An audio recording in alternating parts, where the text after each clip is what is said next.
Just over 90 years ago, on the 7th of June 1930, two young lads from Blackburn in Lancashire got off a bus here at Windermere. One of them was Eric Beardsaw. The other was his cousin, a young man called Alfred Wainwright. Little did they know that this short holiday would change one of these people's lives forever. And that'll be Alfred, because he would fall in love with the Lake District and it would be the main part of his life for the next 61 years. And it all stems from a short walk in the afternoon up to Orrest Head. And that's where we're going. So let's take a look at the route.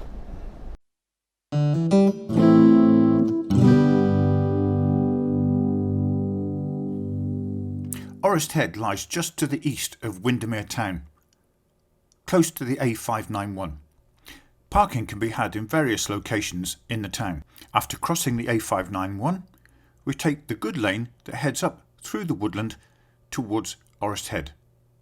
Once at the top of Orrest Head, we'll continue north and head towards Causeway Farm, where we'll turn left along the lower lane to go through low Hagg wood and then pick up the track that contours around the bottom of high Hagg wood, through Elleray wood and back to the start. We've started this walk at the bus station, and from there we'll go out and head towards the A591. Now it's a busy road, so do take care when you're crossing, and you're advised to use the pedestrian crossing. It makes life easier. Once safely across the road, take the lane that leads uphill, and you'll pass this indicator board with information about Orrest Head. On the lane, you could take the indicated route of this finger post, but we won't. We're going to carry straight on up the tarmac drive. The route gently ascends up the hill, and as you pass some of the low walls, do take time to look down to the right. You'll get some fine views down over Windermere.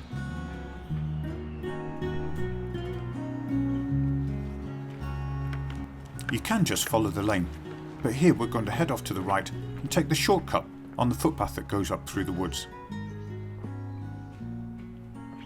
You'll pass by one of these money trees with coins stuck into the trunk.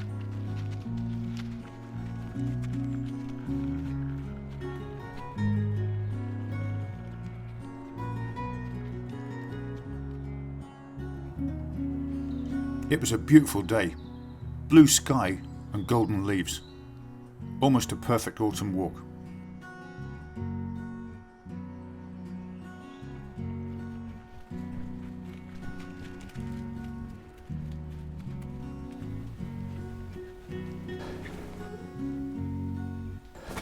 You'd have to say that this is really no more than a gentle afternoon stroll on the outside of Windermere town. But imagine what it was like to someone like Wainwright, who'd hardly left his hometown before, and to come and have the excitement of what he thought was going to be a fantastic landscape, and this was going to be his introduction to the whole aspect of the Lakeland Fells. Hidden here in the trees, he must have been quite excited about what the view was going to be like when he got to the top. And that's what we're going to see. On this route you'll pass some wonderful houses, and this one even has a small smithy attached. But just carry on up the lane, and when the tarmac dies out, follow the footpath up through the trees. It's well marked, so you're unlikely to get lost.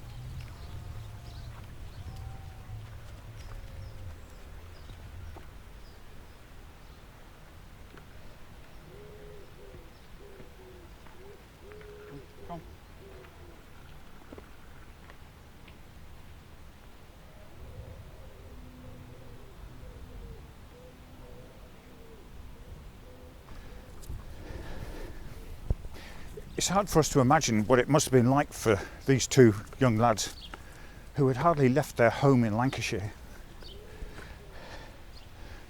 make this big adventure to come up to Windermere and then to the lakes for a holiday.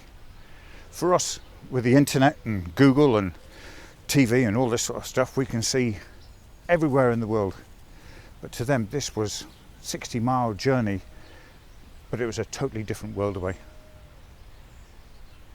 And as they came up through the trees, they only just got brief glimpses of the fells away in the distance. And of course, in June, when they were here, the trees were in full leaf, so the glimpses would have been even more restricted. And there must have been mountain excitement as they approached the top of Orrest Head. And we're nearly there. Just before you go through the final kissing gate, you'll see two memorial tablets mounted onto the wall. One is to Arthur Henry Heywood, who donated the land of Orrest Head for the public enjoyment. And once through the gate, a short stone staircase takes you up towards the summit.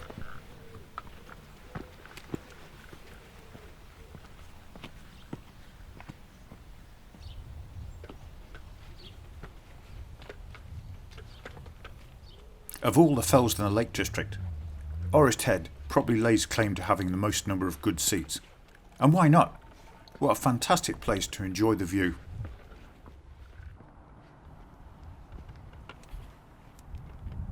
Mounted on a stone plinth is this slate view indicator, which depicts Wainwright's drawing of this aspect.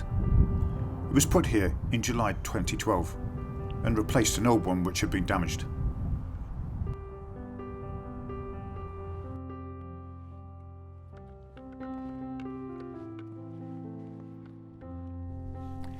So when Eric and Alfred got to the top here, Wainwright describes it as having the curtains drawn back, and he saw all of this landscape, and he'd had an idea that it was going to be a good view, but he was just in awe of the scene. The layers of the fells going right back to Scawfell Pike there beyond Bowfell. And whilst Eric had a little sleep on the grass here for the afternoon, Wainwright just stood and took it all in. And he said that God was in his heaven that day, and I was just a humble worshipper. And I can see what he means. It's a fantastic view for such little effort.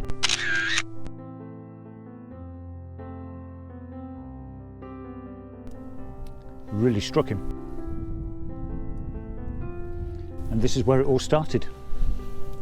And it's surprising, if somebody's doing a film or a book or something about Wainwright, this is the fell of the Outlying Fells, which should really be included, because it was a seminal moment for him and inspired him to get on and do all this work on the Lake District Fells.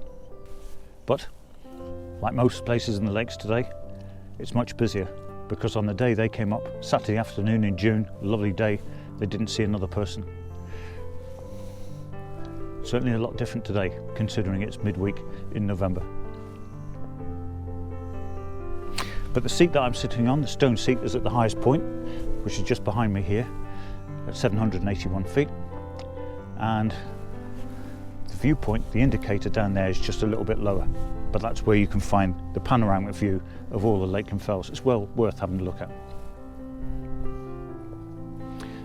I'm going to have a bite to eat, and then I'll head off down to the north, and we'll carry on the route that will take us back to the car.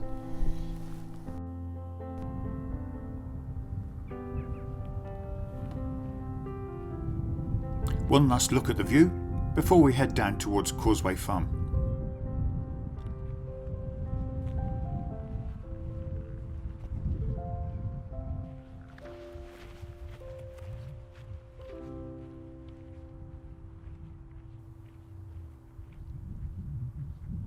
It's a good path. You cross over a stile and then head through some pasture land that will take you to the lane, which runs right by Causeway Farm.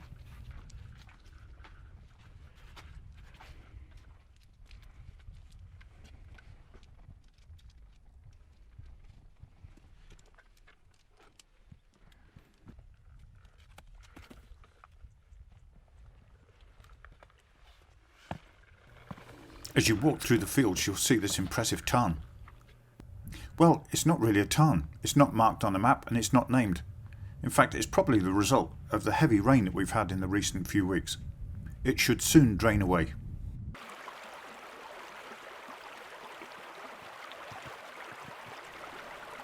crossing over the small clapper bridge, we head up towards the stile, cross over the wall, and that'll bring us out onto this quiet country lane, where we turn left to get to Causeway Farm.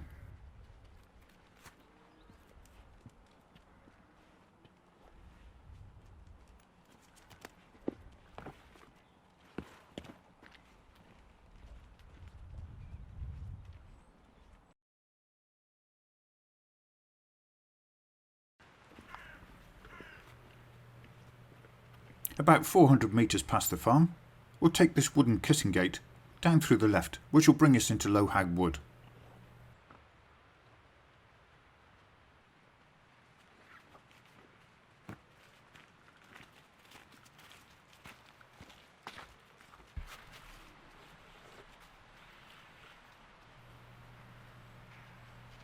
And there we just follow the footpath.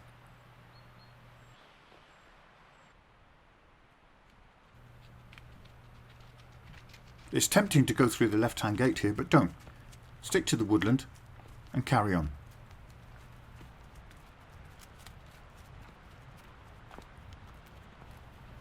Then we'll come to another gate, which brings us out into an open field, where we turn left and go down through the pasture land.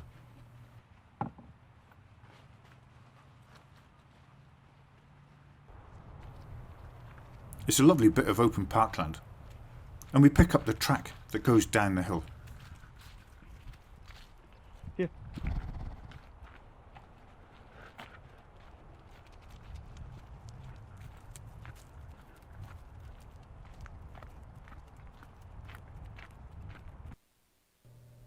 The light was just beautiful.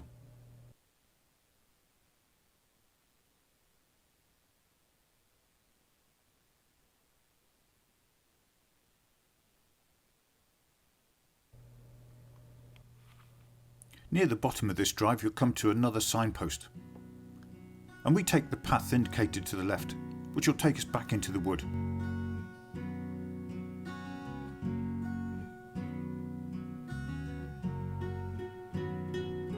This is High Haywood.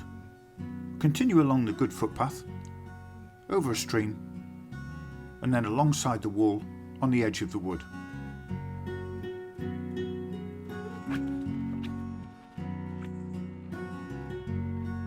Stick to this path and you'll go past Old Elleray, and it will lead you back out to near the start of the walk.